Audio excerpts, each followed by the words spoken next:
Hello friends, कैसे हैं आप? आज चलता है अपना 12th वीडियो और नया टॉपिक है आईपीआर, इंडस्ट्रियल पॉलिसी, रिसोल्यूशन या रिवॉल्यूशन, दोनों बोथ है, दोनों सेम है, कोई दिक्कत नहीं।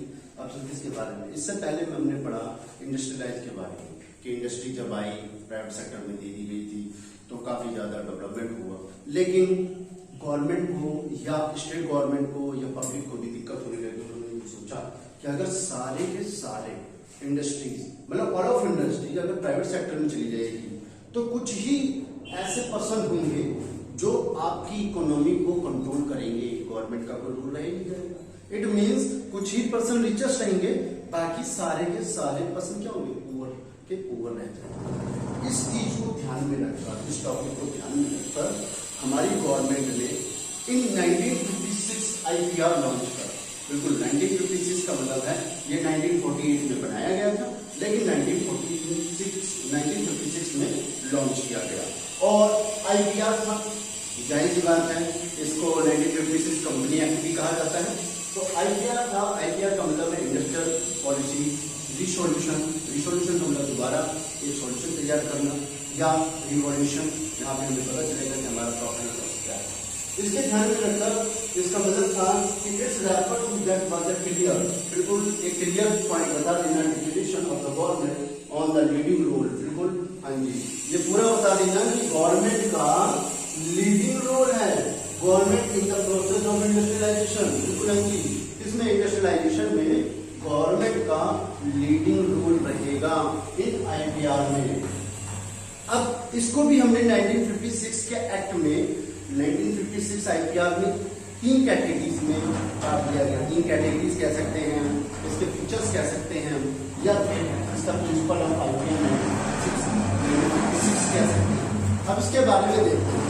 अब इसके बारे में क्या है, पहला पॉइंट चलते हैं, इसका नाम है three-fold classification of industry. Three-fold इसके नाम से पता चलता है। अब ये देख लीजिए क्या है, इस क्लासिफिकेशन में 3 कैटेगरी में बांट दिया गया। बिल्कुल हाँ जी, फर्स्ट कैटेगरी में 17 इंडस्ट्री ऐसी थी, बिल्कुल ध्यान सुनिएगा, 17 इंडस्ट्री ऐसी थी जो सिर्फ पब्लिक सेक्टर ही बना सकती थी, जो पब्लिक सेक्टर के हाथ में थी, इसके सिवा कोई नहीं था। जैसे एटॉमिक एनर्जी, डिफेंस एक्सेट्रा, ये क्या थी, ये 70 इस तरह की 17 इंडस्ट्री को सिर्फ गवर्नमेंट ही ले सकती थी। रेलवे हो गया, एटॉमिक एनर्जी हो गई, डिफेंस इक्विपमेंट हो गया, इन्हें सिर्फ गवर्नमेंट का, आज की बात नहीं कर रहा मैं, 1956 के एक्ट की तहत बात कर रहा हूँ, 17 इंडस्ट्री ले सकती थी। इनके सिवा, इस 17 इंडस्ट्री में गवर्नमेंट के सिवा कोई और नहीं आ सकता था। अब चलते हैं second category. Second category 12 industry, 12 industry ऐसी थी जिनमें private sector and government sector मतलब पब्लिक और प्राइवेट दोनों मिलकर काम कर सकते थे, पब्लिक और गवर्नमेंट। जैसे कि कहीं कोयला खदान हो, माइंस हो, या कोई भी प्रोडक्शन काम करना है गवर्नमेंट से रिलेटेड, जैसे फ्लाईओवर तैयार करवानी हो एक्सेट्रा, यहाँ पर ये 12 इंडस्ट्री थी। लेकिन हाँ, इस 12 इंडस्ट्री में ये बात बताई गई कि इसमें जो प्राइमरी काम करेगा वो गवर्नमेंट काम करेगा, प्राइमरी जो ऑब्जेक्ट होगा वो गवर्नमेंट का होगा कि प्राइमरी काम करना है गवर्नमेंट को या पब्लिक कंपनी को, बाकी काम कौन करेगा, प्राइवेट सेक्टर करेगा। उसके बाद थर्ड कैटेगरी जो हमारी थी, अब जो इंडस्ट्री बच गई, ऑल ऑफ रिमेनिंग इंडस्ट्री, बिल्कुल हाँ जी, ऑल रिमेनिंग इंडस्ट्री जो बच गई है वो सारी की सारी थर्ड कैटेगरी और प्राइवेट सेक्टर को दे दी गई, पब्लिक को नहीं दी गई। अब जो बची हुई है प्राइवेट को दी गई, कौन कौन सी, जैसे कि सपोज फर्नीचर बनाना है उसके लिए रख लिया गया, छोटी मोटी इंडस्ट्री जैसे कूलर पंखा ये बनाना, उसके लिए प्राइवेट सेक्टर रख लिया गया। ठीक, ये जो थी ये प्राइवेट कैटेगरी में, इसे बोला गया थ्री-फोल्ड क्लासिफिकेशन ऑफ इंडस्ट्री। दोबारा बता देता हूँ, फर्स्ट कैटेगरी में 17 इंडस्ट्री आती है जो सिर्फ पब्लिक सेक्टर देखती है। सेकंड कैटेगरी में 12 इंडस्ट्री आती है जो पब्लिक एंड प्राइवेट दोनों देखती हैं, और साथ में एक चीज है याद रखिएगा, इसमें सेकंड कैटेगरी में जो प्राइमरी काम करता है वो सिर्फ कौन करेगा, पब्लिक देखेगी, प्राइवेट इतना नहीं देखेगी। थर्ड कैटेगरी कौन है, third category all of this private sector ही देखेगी। अब चलते हैं नेक्स्ट और सेकंड पॉइंट जो इसका प्रिंसिपल है, इंडस्ट्रियल लाइसेंसिंग, इंडस्ट्रियल, बिल्कुल है जी। अब ये ध्यान देने वाली बात है कि अगर आपको सब कुछ मिल गया, काम करने आप लग गए हैं, तो आप गवर्नमेंट ने क्या कहा कि गवर्नमेंट को पता कैसे चलेगा कि कौन सा पर्सन या कौन सी इंडस्ट्री, बिल्कुल ध्यान से सुनिएगा, कौन सा पर्सन या कौन सी इंडस्ट्री प्राइवेट है, पब्लिक है। इसलिए गवर्नमेंट ऑफ इंडिया ने आईपीआर 1956 के तहत बिल्कुल लाइसेंस कर दिया कि अब अगर आपको कोई भी बिजनेस खोलना है तो आपको लाइसेंस लेना पड़ेगा। और लाइसेंस से गवर्नमेंट को क्या पता चलेगा, लाइसेंस जैसे आप लेने जाओगे गवर्नमेंट को पता चल जाएगा कि आप प्राइवेट में आ रहे हैं, कि आप सेकंड कैटेगरी में आ रहे हैं, कि आप फर्स्ट लेने के लिए उत्सुक हैं, पगलान हैं। तो ये चीज नहीं होनी चाहिए ना। अगर आप फर्स्ट कैटेगरी के लिए उत्सुक हैं तो गवर्नमेंट को मना कर देगी कि फर्स्ट मैं दे नहीं सकता। सेकंड के लिए जाओगे तो सेकंड पहले कह देगी, क्या कहेगी कि भैया मैं तो प्राइमरी का काम करूंगी, बिल्कुल पहला आगे खड़ी रहूंगी, उसके बाद तो काम करेगा। थर्ड में गवर्नमेंट खुद ही कह देगी कर ले भाई जो तुझे करना है, मैं कुछ नहीं करता। इसलिए लाइसेंस दिया गया। अब इसका नजर समझ लीजिए। और दूसरा मतलब क्या था, लाइसेंस इसलिए भी दिया गया, गवर्नमेंट ने इसलिए भी दिया कि आप इंट्रोड्यूस ऑफ न्यू इंटरप्राइजेस, आप अगर कोई नई इंटरप्राइजेस खोलते हैं उसके लिए तो लाइसेंस लेना है। साथ में अगर आप अपने प्रोडक्ट को एक्सटेंड बढ़ा रहे हैं उसके लिए भी आपको लाइसेंस लेना पड़ेगा और गवर्नमेंट को बताना पड़ेगा कि आपको लाइसेंस दिया जा रहा है या ले रहे हैं।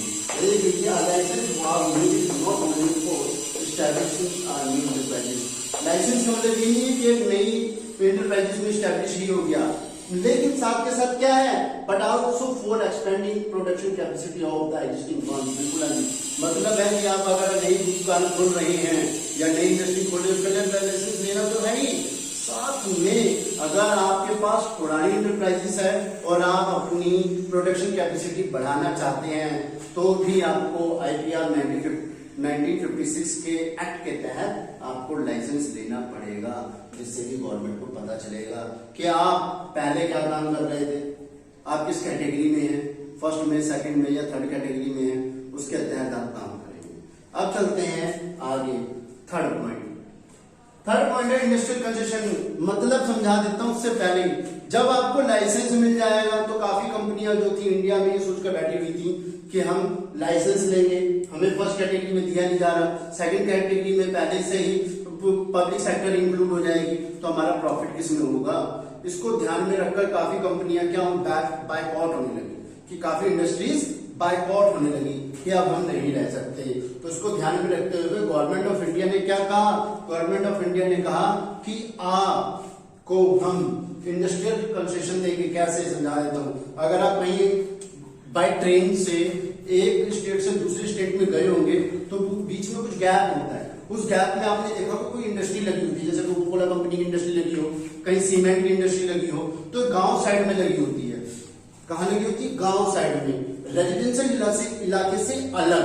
क्यों लगी होती है आप समझा देता हूं। आप सोचोगे मन में भी आप क्या होगा कि यहाँ जो लगी है यहाँ पे इतनी फैसिलिटीज भी नहीं है, इसको शहर में लगना चाहिए, शहर में लगेगी तो फैसिलिटीज मिलेगी, किसकी थी, ट्रांसपोर्टेशन की, इलेक्ट्रिसिटी की, मार्केट की, बिल्कुल फैसिलिटीज मिल जाएगी।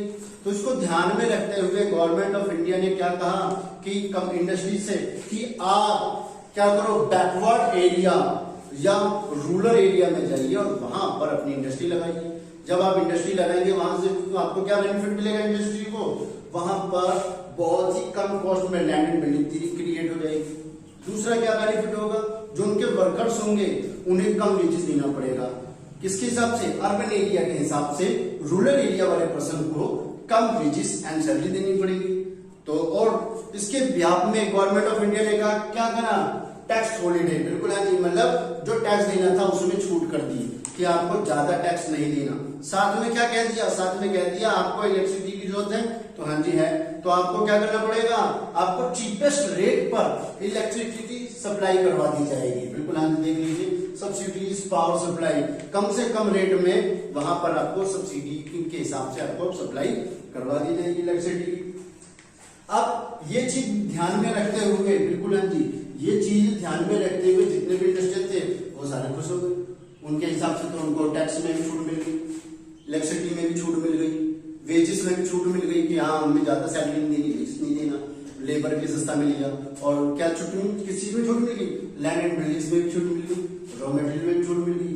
जब इन चीजों की छूट मिल गई तो उन्होंने क्या करा, IPR 1956 के तहत इंडिया में ही इस्टेब्लिश कर लिया।